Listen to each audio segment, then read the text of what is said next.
Мне тут у каментарах зноўку пагражаць пачалі. Ну я і падумаў, што, можа, твар пачаць закрываць, шыфравацца. Хаця тут маньякі цэлай краіне пагражаюць. І тое ніхто іх не баіцца.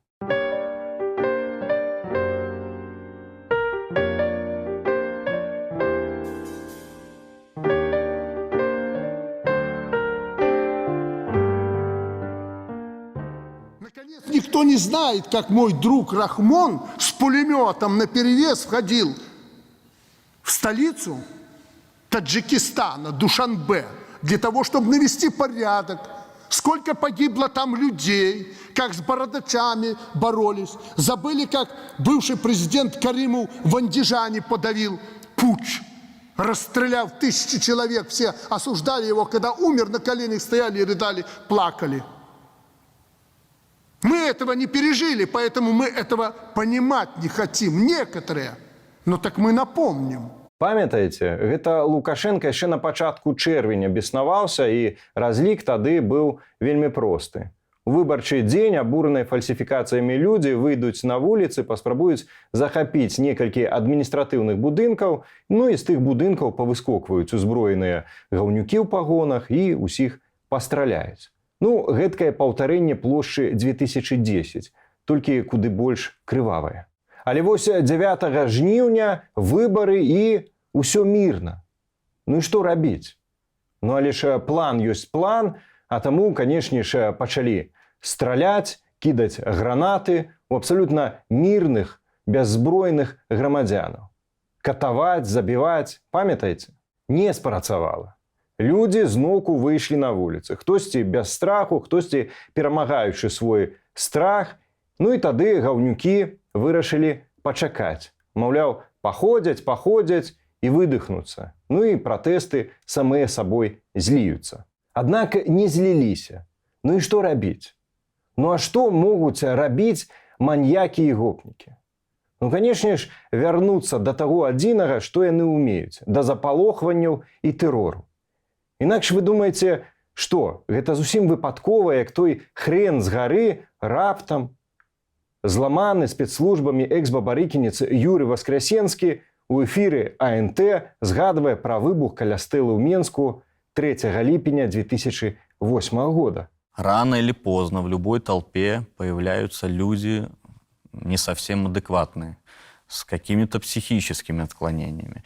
Может быть, это звучит на первый взгляд и смешно, но мы помним ситуацию на 3 июля один раз, много лет назад у Стеллы, и это будет вполне не смешно. И поэтому надо прекращать выходить в воскресенье на эти акции и переводить свою активность в политическую плоскость. Сейчас власть протянула нам руки, и эту руку надо обязательно пожать. Вы спытаеце, а якім бокам тут КДБ? Не ведаю. Апошнімі месяцамі маўчалі камітэтчыкі, і тут раптам. В последние дни мы получаем из различных источников, в том числе за рубежом, от наших партнерских спецслужб информацию о готовящейся в нашей стране провокации.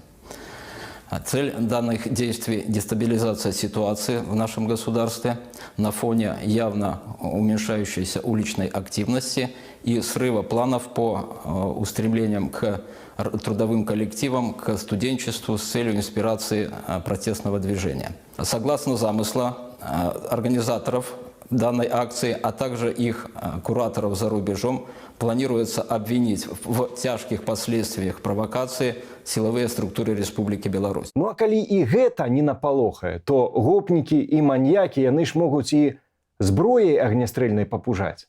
Правда? От имени МВД заявляю, мы не уйдем с улиц и обеспечим порядок в стране. Сотрудники органов внутренних дел и военнослужащие внутренних войск в случае необходимости будут применять спецсредства и боевое оружие. При гэтым расстрэльваць мирных грамадзянаў гэтыя падонкі сабраліся гуманна. Мы верим в гуманность закона. Мы их задержим. Конечно, если они будут оказывать активное сопротивление, мы вынуждены будем применить оружие для того, чтобы защитить граждан, защитить правопорядок, защитить простых людей, тех детей, которые растут, чтобы они не видели вот этой вот ханали, не дадим им разрушить страну. Мы, конечно же, гуманно применим оружие по отношению к ним, в том числе и огнестрельное. И самых опасных, острокопытных мы с улиц уберем. Любой, кто поднимет только руку с заточкой на сотрудников правоохранительных органов, по ним будет применено огнестрельное оружие. Ой, а хто гэта? Хто гэты абаронца парадку? Хто там не даст знішчыць дзяржаву? О, гэта ж кіраўнік Губазіка, Коля Карпенко. Гэта ж тое самае чмо, якое біла шыбы разам са сваімі гопнікамі у менскіх кавярнях. Все, сейчас выбьют этот самый. Все, попались. Мы попали.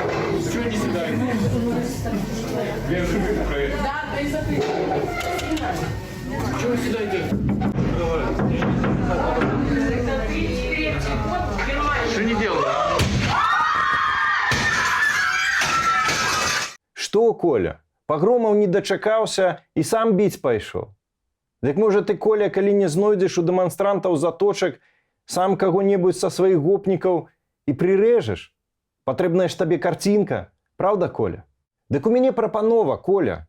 Можа, вы ўсе пакінеце нас, адэкватных беларусаў, у спакоі і міжсобку і пагуляецеся ў сваю радыкалізацыю? Ну а што? Пашпурляеце коктейлі Молотова самыя ў свае пастарункі, у свае машыны, у свае вясковыя халупы. Ну альбо заточкамі пакідаеце адзін у аднаго. Альбо, можа, гуманна адзін аднога паперастраляеце. Ну і ўрэшце у сваёй маленькай кампаніі паўторыце выбух 2008 года. Давайте, Коля, вы як-небудзь без нас, а мы без вас. Ну і па скрыпту. Добра, давайте уявім чыста гіпатэтычна, што ўсе гэтыя пагрозы спрацавалі, мы ўсе спалохаліся і на вуліцу больш ніхто не выйшаў. Ну вось, закупіліся ежаю і адразу пасля самай масавай у гісторыі Беларусі нядзельнай акцыі адразу ужо ў панядзелак, 26 кастрычніка, на вуліцу не выйшаў ніхто. І што тады? Я бачыў падобную сітуацыю на ўласныя вочы ў 2013 годзе у Непале. Тады мясцовыя мааісты абвесцілі агульнанацыянальную аднадзённую забастоўку.